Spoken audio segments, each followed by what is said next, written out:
The only real cure for worry, as we'll come to, is decisive action. Get busy, take action, move forward. You're about to hear a life-changing speech from Brian Tracy. Relax, take notes, and watch this entire video so you don't miss anything that can have a huge impact on your life. Negative imagination is thinking about things we don't want to happen that cause enormous amounts of stress and distress. In other words, we worry about things, we call it negative imagination. We're imagining things that we don't even want to happen. So negative imagination, we say worry creates fear, which can be described as fantasized experiences appearing real. Fantasized experiences appearing real. Because here's some of the discoveries that they've done with regard to worry. Worry is a sustained form of fear caused by indecision. It's a sustained form of fear caused by indecision. In other words, you're not in, you're not out. You do it, you don't do it. And so the only real cure for worry, as we'll come to, is decisive action. Get busy, take action, move forward. You see, the mind can only hold one thing at a time, positive or negative. If you get so busy working on your situation, you don't have time to worry anymore. A study was done on the things that people worry about. 40% of the worries people had never happened. 30% of the things were in the past for which nothing could be done. 12% were needless worries about health. And 10% were petty worries about little things. That I parked the car right? Did I leave my stuff in the car? Did I bring everything for the seminar? Only 8% of the worries were about something substantial, and of those, 4% were out of their control. So basically what we find is that 96% of what you worry about is a waste of emotion. There's a businessman who never worried about anything, and they said, "Why don't you worry?" He said, "I do worry." He said, "I worry for 1 hour every Saturday morning. And what I do during the week is when I think of something that I'm worried about, I write it on a piece of paper, and I put it into this box. And then I don't think about it till Saturday morning. At 9 o'clock on Saturday morning, I go and get out the box, and I just go through all the things I was supposed to worry about during the week. And surprise, surprise, by Saturday morning, 80-90% of them have disappeared." So he says, "I'm going to worry, just not now. I'm just going to worry. I'm going to have a worry time on Saturday morning." And as a result, he never ends up worrying. And you should do the same thing. Just take a little box or an envelope. Whenever you think of something you're worried about, write it on the envelope and say, "I'll have worry time on that later." But you'll notice if you get really busy, you forget to worry. You can be busy all day long and you forget to worry all day long. And you think, "Oh my God, it's 5 o'clock. I haven't worried about that all day. I've got to get some wood on the fire. I've got to get it burning again. I've got to think about it and get myself worked up." So, to eliminate worry, live one day at a time. That's one of the great rules. Live one day at a time. Get the facts. Before you start worrying, there's a rule that says, "Just for today, I will remain calm. Just for today, I will not think about the things that make me upset." Just for today. And anybody can live one day at a time. In Dale Carnegie's famous book, How to Stop Worrying and Start Living, the very first day, he talks about living in day-tight compartments. The very first chapter, he says, the key to not worrying is to live one day at a time. And don't worry about things that may happen in the distant future. In the Bible it said, "Sufficient unto the day are the cares thereof." So just be concerned about what's happening today, which is under your control. The second is to get the facts. Many times we get upset or angry about something or we worry about something because we don't have the facts. We have a half fact or we have a partial fact. And so the first thing you do is ask what exactly has happened. And you ask questions. And how has this happened? And what is the situation? And what's going on? And you find it is impossible to worry while you're asking questions and trying to get more information because of the law of substitution. So you focus on asking questions. And you ask several people, what has happened here? Until you have a very clear idea. And very often you'll find there's nothing to worry about. Very often you'll find that what you thought you needed to be concerned about is really not a problem at all. In fact, you may have even had the wrong facts when you started worrying about it. The third thing you can do is use the Worry Buster technique. Now, the Worry Buster technique is one of the greatest techniques ever discovered. It's a life changer. It changes people's thinking forever. It's certainly been very helpful to me. You define the worry situation clearly in writing. So let us say that you're having severe financial problems. Then write down clearly, my problem is that I need X number of dollars by May 31st, and I only have X number of dollars, so I'm this many dollars short. In other words, get clarity about the worry situation. Many people are worried about something, but it's very vague and turbulent in the back of their mind. So when you're forced to think on paper, 50% of all worries are cured when you write down what you're worried about in the first place. If you're working with other people and you have 3 or 4 people in a discussion and you're all worried about something, you say, all right, exactly what is it that we are worried about? All 4 will have a different definition. So all 4 of you are trying to solve a problem situation, but none of you are really clear about what it is until you write it down. So we use a flip chart or a whiteboard and write it down so everybody agrees with the definition. Once everybody agrees with the definition, often the solution just pops out. The second thing that you do with the Worry Buster, and coming back to yourself as an individual, is determine the worst possible outcome of the situation. We call this the YPO, the WPO, worst possible outcome.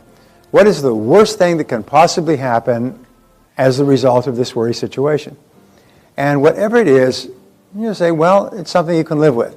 It may even be the worst possible situation is that you'll die, all right? Now, if that's the worst possible thing that can happen, no matter what, well, then what you do is you say, all right, well, if that happens, it happens. And so number 3 is you resolve to accept the worst should it occur. We run out of money by the end of the month, or I could die from an incurable illness, or the house will burn to the ground or something else. So you say, okay, if it does happen, then I will accept it. And it's interesting, resistance to a negative situation is the major cause of stress. Once you say, okay, if it happens, it happens. You know, there's that famous story about George Burns. And let me see if I can... No, it wasn't George Burns, but it might as well have been George Burns. This older gentleman goes to his doctor. He's about 80 years old. Goes to his doctor, and he wants to get a complete medical. And he also wants his fiancée to get a complete medical as well before they get married. His fiancée is 26. And he's about 80 years old, and he's wealthy, and she's 26, and obviously just a loving person. Anyway, the doctor looks at this situation and does the medical on both of them, and he says, you know, Sam, could I talk to you? I've been your doctor for many years. He said, Sam, he said, you know, getting married at your age, you know that vigorous sexual activity can be fatal. And he said, well, he says, if she dies, she dies. In other words, resolve to accept the worst should it occur. If she dies, she dies. By the way, the George Burns story was he was 80 years old, and they said, Mr. Burns, what would you like people to be saying about you 50 years from now? What kind of legacy do you want to leave? He said, well, 50 years from now, I want them to be saying, George Burns just happily celebrated his 130th birthday. Anyway, so resolve to accept the worst. The interesting thing is it's like deflating a balloon, is once you resolve to accept the worst, all the tension goes away. You don't have any tension, and your mind clears and goes calm. Okay, the business goes broke, it won't kill me. If the house burns down, we get another house. If they lose all our money, we lose all our money. In other words, just accept it. And then, number 4, begin immediately to improve upon the worst. They teach this, by the way, in the universities. They call it the minimax regret analysis. They say minimize the maximum possible regret. And so business people are taught, when they make a decision, is to say, what is the worst thing that can possibly happen here, and how can we minimize the maximum? How can we minimize the very worst thing that we do? So the Worry Buster is very powerful. Whenever you find yourself worried, say, wait a minute, what am I worried about? What's the worst possible outcome? What's the WPO here? And if you want to help other people, there's a wonderful observation. We say you become what you think about. You also become what you teach. And one of the fastest ways to internalize these ideas so that you think this way is to teach other people. When they have a situation of concern, say exactly what is it that you are worried about? And then what's the worst that could possibly happen? And so if that were to happen, would it kill you? If the answer is no, so now what could you do to improve upon the worst? J. Paul Getty was famous for saying whenever he went into a business deal, the first thing he would do is say, what's the worst possible thing that could happen? He said, and then make darn sure it doesn't happen. And he would have his executives make darn sure that the worst possible thing doesn't happen. So begin immediately to improve upon the worst. And sometimes by simply facing it squarely, you can solve the worry situation quickly. All right, worry is a form of negative goal setting. It's setting goals for things that you absolutely don't want to happen. Thinking and talking about what you don't want to happen. And remember the law of cause and effect, the law of attraction, law of correspondence, law of belief. All these laws are neutral. They work with devastating effect on negative goals, just like they work with wonderful effect on positive goals. So if you're really worried about something, actually you're setting up a force field of energy to attract that into your life. There are some people who seem to always have bad luck. They seem to always have difficulties in their lives. But when you talk to them for 5 minutes, you know why. Because that's all they talk about. All they think about is possible negative things that could happen. Or negative things that have already happened that they can't do anything about, which they just keep rehashing. 6, worry is a sustained form of fear caused by indecision. One of the most powerful techniques, which we've talked about, is decisiveness. Make a decision. You'll learn tomorrow why decisiveness is so important. But decisiveness is so powerful. It gives you so much control. And the only real antidote to worry is purposeful action. So what I want you to do is use the law of substitution. The law of substitution says get so busy working on your goals that you don't have time to worry. And the interesting thing is that if you get so busy working on a goal, minimizing the worst that can happen, soon you reach the point where you just don't worry anymore.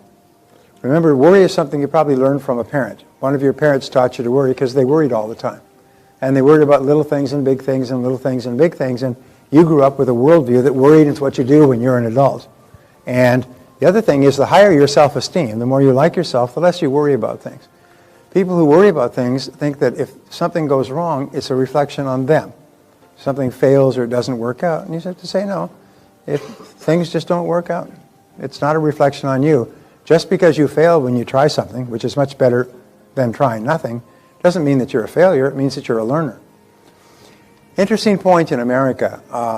Some of the most admired people in America are the entrepreneurs who started from nothing and built great fortunes. 3 or 4 who come to mind are, of course, Bill Gates, and then Warren Buffett, and Larry Ellison of Oracle, and Michael Dell, and then the Waltons. 5 of the Bill Walton or Sam Walton's descendants are among the 5 richest people in the world. Nobody knows how, but he was able to split his entire $100 million worth of fortune amongst 4 kids and 1 wife, $20 million each. And nobody knows how, and the documents, all the trust documents were sealed. No taxes. Everything passed straight to his relatives with no taxes, none of those massive 55% taxes. And they sealed the agreement with the IRS. I don't know what it was. They sealed it, and nobody's ever been able to see it. Did you know that? That's one of those factoids. Little facts of very little value, but nice to have. The interesting thing about these people is that these are successful entrepreneurs, and everybody's happy about them. In America, we really, really admire people who try and fail. We were talking about this the other day. If somebody tries a business and you meet them a year later and said, how'd your business go? I said, it went bust, lost everything. Geez, you say, wow, that must have been a great experience. What did you learn? What are you going to do next? In other words, there's no negativity about going broke in a business. The only person who feels really bad about it is probably you. For other people, what they're going to have for lunch is more important than the fact that you are bankrupt and living out of your car. What we do is we admire successful people. We admire them, and we look at learning from them. In Italy, if you start a business, like even a barbershop, and you go broke, it's published in the paper like you're a criminal wanted for child molestation. This is what you did. It's an awful thing. It's an embarrassment to your family. You often have to leave that city and go and live somewhere else. You're not allowed to start another business for 10 years because you went broke in your business. In other words, it's a real badge of shame to have tried a business and started. That's why the level of entrepreneurship in European countries is very low. Whereas here, you can start a business, go broke on Friday, start a new one on Monday. And you can start it online for $49.95 with LegalZoom, and you're in business. Even before you can get business cards printed, which you can do online as well. and you could be in business on Monday morning. There, you may have to stay on the sidelines for a decade before you're allowed to start another business. So therefore, never be concerned about failing, and never let the possibility of failing hold you back. Which brings us to programming your mind for success. But before we do that, I'd like you to fill out this little exercise here and write down the worry situation, the things that you're worried about, and they're basically 4 or 5 categories. They're your relationships with other people, they're money, business, they have to do with health, they have to do with sales, income, and maybe things that have to do with other people and not in your business. So write down 3 to 5 things that you are worried about, and write down the worst possible thing that could happen.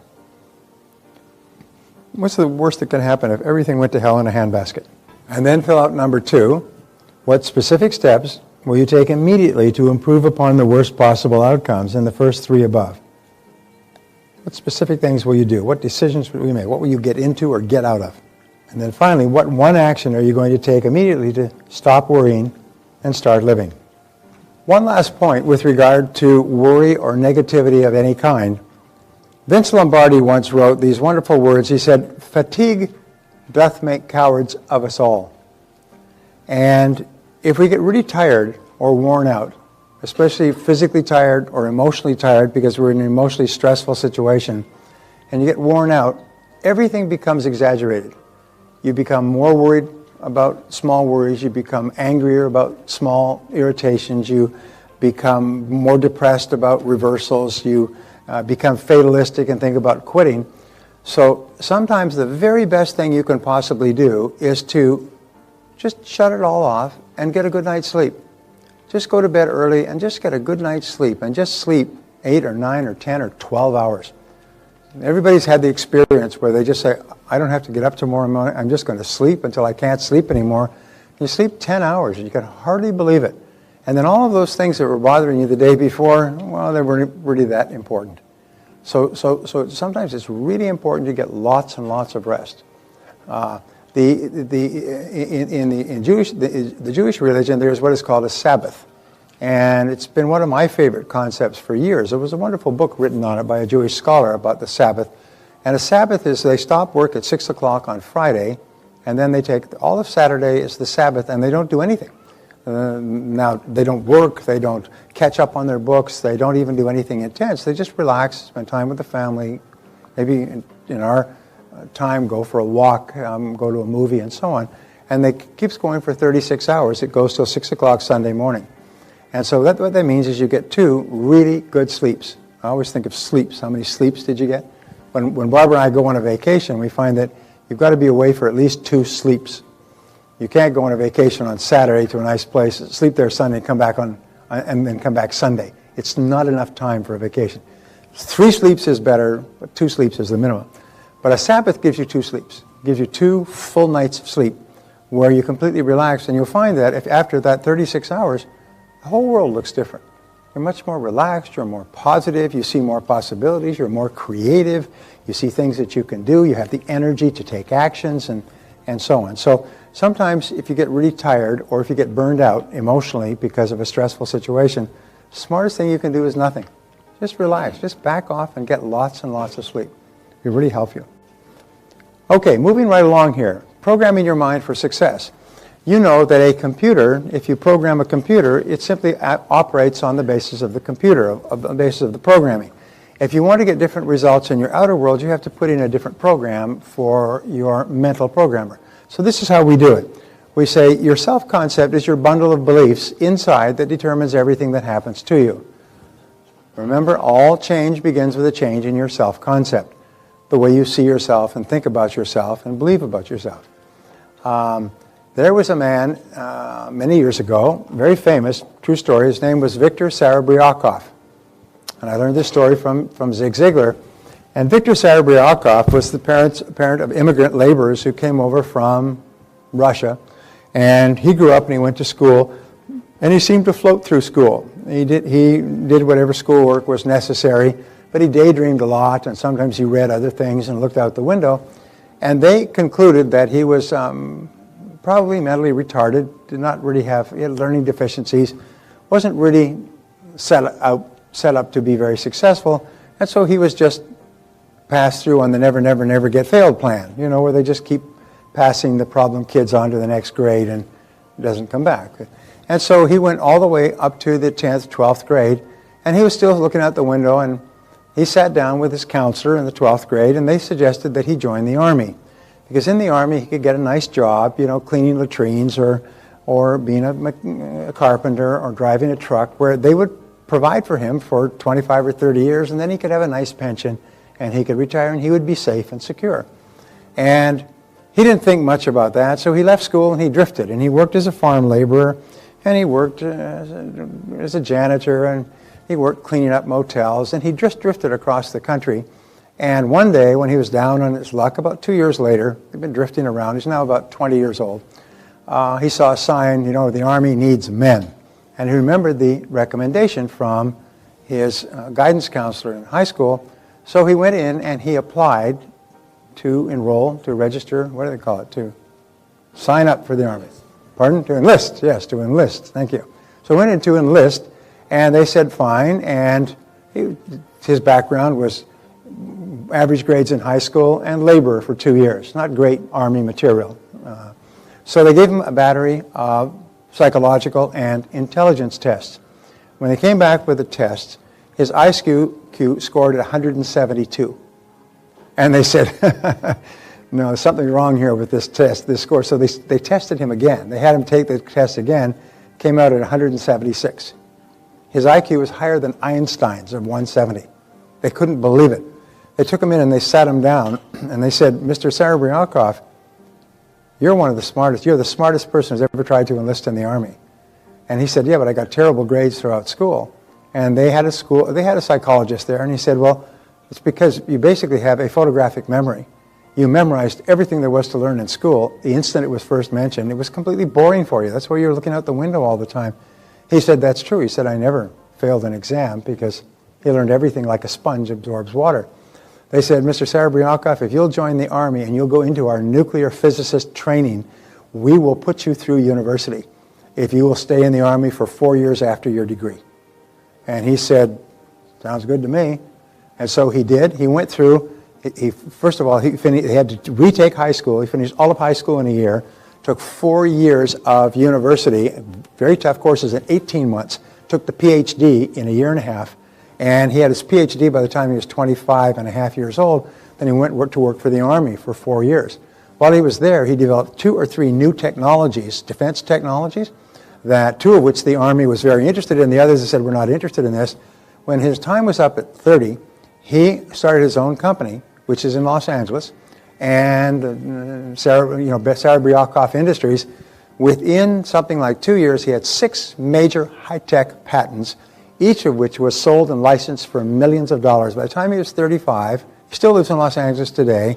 He's worth millions and millions of dollars, one of the brightest people that they'd ever seen in terms of his creative ability. But he didn't know. He'd been programmed from his poor parents and his poor kids in his childhood and the teachers that paid no attention to him to believe he was not very smart. And when they finally showed him how smart he was, he just changed his programming. When he changed his programming, this guy became a mental machine. He was a genius of the highest order. So it's very possible for us to change all of our external results by changing our programming about ourselves.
Bye.